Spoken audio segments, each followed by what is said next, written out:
Student, this is Pankaj Kumar. Welcome to Bullseye channel. Students, in this video I am going to explain Chapter 7 Directing in Business Studies. It is also an important chapter which you have to understand. I am going to explain each and every important terms which you have to listen, understand 1 or 2 times, 3 times, so that each and every term you can understand, and in your own words you can explain also, you can write in your exams. At first, student, as we know कि directing क्या है उसे जानना है. So I am going to explain the definition of directing.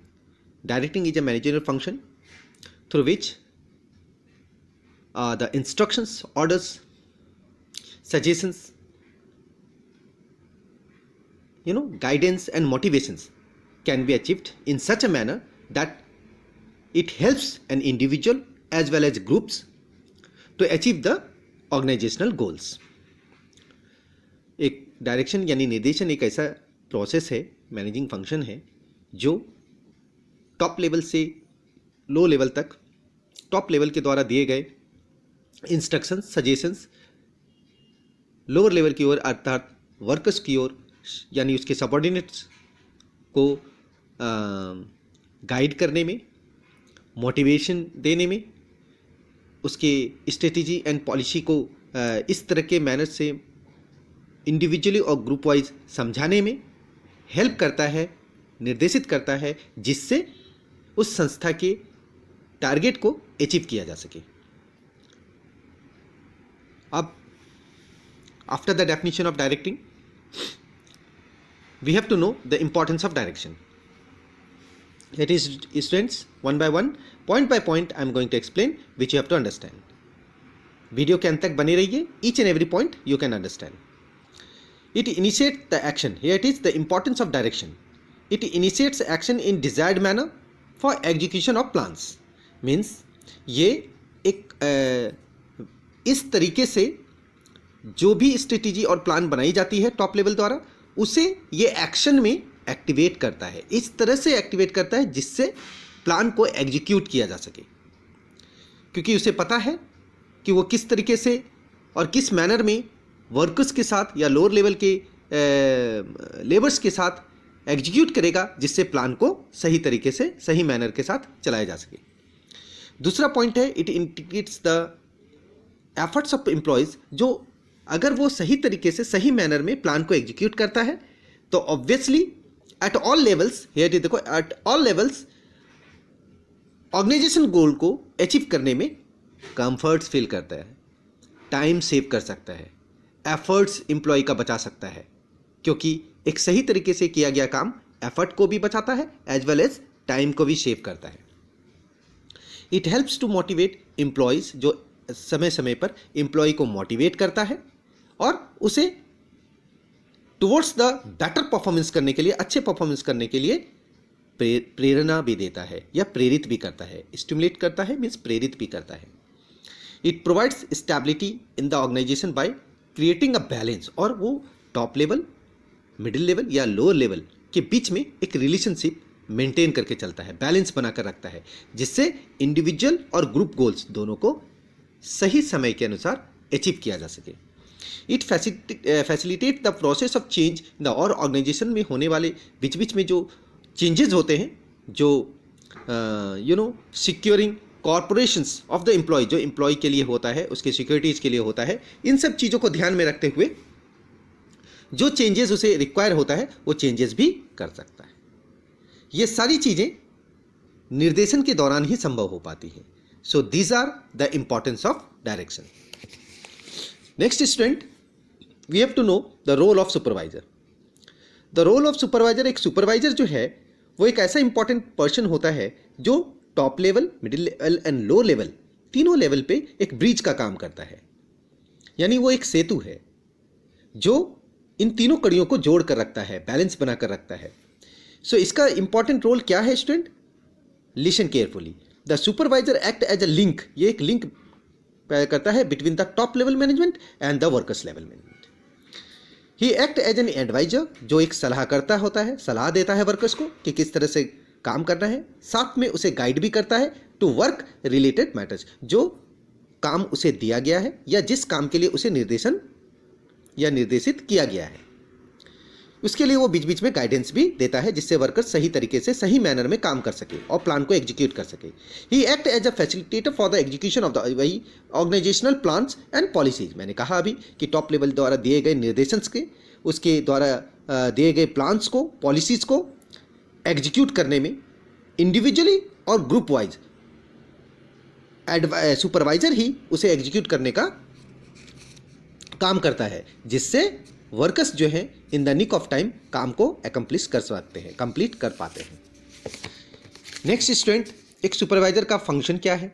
तो supervisor का function अभी भी मैंने बताया, वो प्रिपेयर करता है सारी एक्टिविटीज़ को करवाने में। दूसरा, वो एक शेड्यूल रेडी करता है, अपना एक इंस्ट्रक्शन एंड गाइडेंस जो टॉप लेवल द्वारा दिए गए हैं वो वर्कर्स को समझाता है कि हमें किस तरीके से किस ऑर्डर में काम करना है।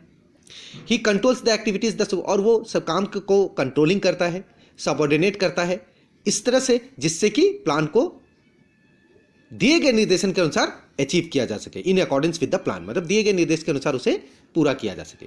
ही motivates workers to perform better, वो वर्कर्स को अच्छा परफॉर्मेंस करने के लिए मोटिवेट भी बीच बीच में करता है।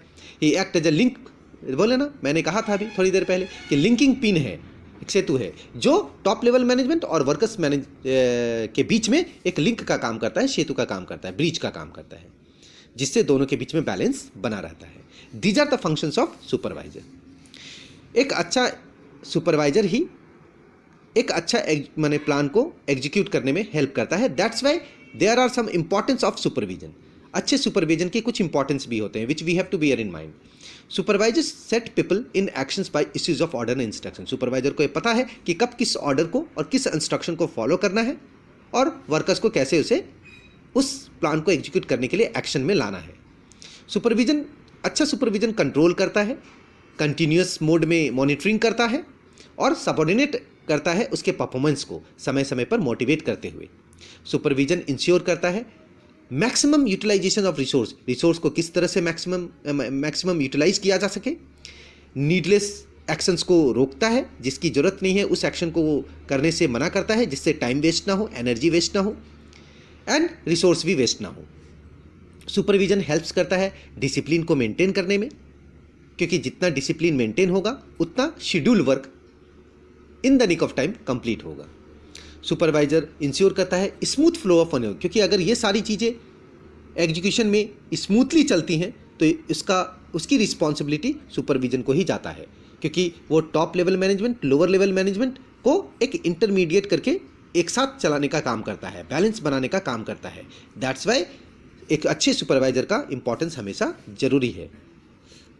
सुपरवाइजर्स स्टिमुलेट करता है subordinate towards the higher performance. वो अपने वर्कर को बीच बीच में प्रेरणा देता है और उसे उत्प्रेरित करता है कि किस तरह से काम की रफ्तार भी बढ़ानी है, काम के परफॉर्मेंस को अच्छा करना है और कंटिन्यूस मोड में सपोर्ट देता रहता है, बीच बीच में आने वाले प्रॉब्लम को सॉल्व करता रहता है, जिससे वर्कर्स भी कंफर्टेबली उसके गाइडेंस में रहकर कंटिन्यूस ऑर्गेनाइजेशनल गोल को अचीव करने के लिए वर्क एकम्प्लिश करते हैं या वर्क को कंप्लीट करते हैं, फुलफिल करते हैं।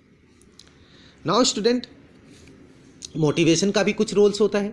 मोटिवेशन बीच बीच में वर्कर्स को या एम्प्लॉय की एफिशिएंसी को जनरेट करने के लिए ज़रूरी होता है, जिससे हर तरह के इंसेंटिव को फुलफिल किया जा सके। मोटिवेशन हेल्प्स करता है ऑर्गेनाइजेशनल गोल को इम्प्लीमेंट करने में काम करता है, जिससे कि उसकी जो दक्षता है, उसकी निपुणता है, उस चीज़ को अचीव किया जा सके।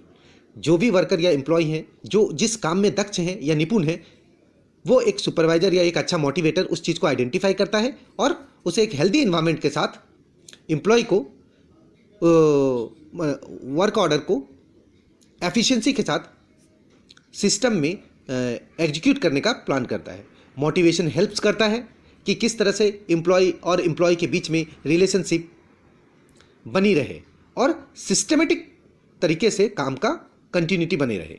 मोटिवेशन ये भी लीड्स करता है कि work force of the providing job satisfaction, कि वर्क फोर्स कितना दिया जाए जिससे जॉब सेटिस्फैक्शन बनी रहे, उनसे ज़बरदस्ती काम ना करवाया जाए। Motivation facilitate change, it helps to build a supportive purpose, और ये सपोर्टिव वर्क फोर्स को भी जनरेट करता है। दैट्स वाई एक अच्छे एटमॉस्फेयर को बनाए रखने में एक अच्छा मोटिवेशन भी समय समय पर जरूरी होता है।